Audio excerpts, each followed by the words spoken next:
thank you as always. Tonight, the FBI and U.S. postal inspectors are now investigating letters containing a white powdery substance that were sent to elections officials in several states. A hazmat team responding to the office of Missouri's Secretary of State, none so far found to be hazardous. The envelopes reportedly hand-addressed and sent from, quote, the U.S. Traitor Elimination Army in Tacoma Park, Maryland. Today, by the way, is National Voter Registration Day, 49 days until Election Day. Overseas tonight into the trial shaking the people of France and Europe, a husband in court admitting he drugged his wife and recruited dozens of strangers to sexually abuse and rape her over nearly a decade. Dominique Pellicot taking the stand admitting, quote, I am a rapist who, quote, has an addiction. The 71-year-old acknowledging his 72-year-old wife, quote, did not deserve this. His wife, Giselle Pellicot, did not have to reveal herself in this case, but she has come forward saying she could never imagine the man she lived with for 50 years could have been capable of rape. She is being applauded by the people of France for her bravery, seen now as a symbol of the struggle against sexual violence in France.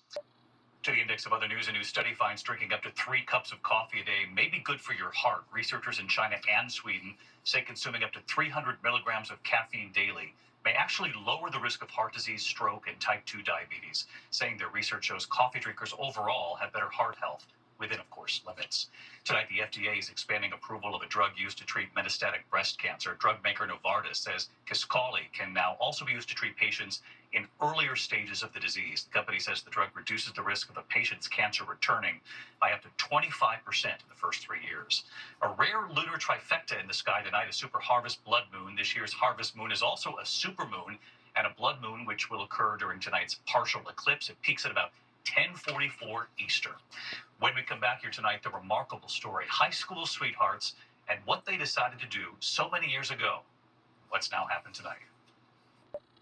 Finally tonight here, the Tree of Life, America Strong. Tonight, in a quiet neighborhood in Pennsylvania, the remarkable story of a tree planted in the backyard by 2 high school sweethearts. Kelsey and Wes Dixon have known each other since middle school. They started dating in high school, and on their 1-year anniversary of dating in 2007, instead of flowers, Wes brought over a tree sapling, planting it in Kelsey's mom's backyard. Every year, as the relationship grew, they would take an annual photo, how much the tree had grown too. The photo in front of the tree after 5 years of dating, after 10 years of dating, then their wedding photos, renewing their vows, and just last year, expecting their first child, the picture in front of the tree. Their family tree growing, their first daughter, baby Bennett, arriving, dad swinging her from that tree. And just look at that tree now.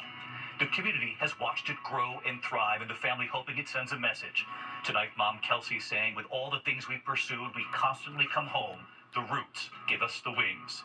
Adding, when I look at the compilation of photos, I'm reminded that life really does fly by, and that you'll see, learn, and love different chapters of yourself. In our case, we saw and learned and loved different chapters of each other. Tonight here, the growing family and their growing tree, and the hope for all who see it.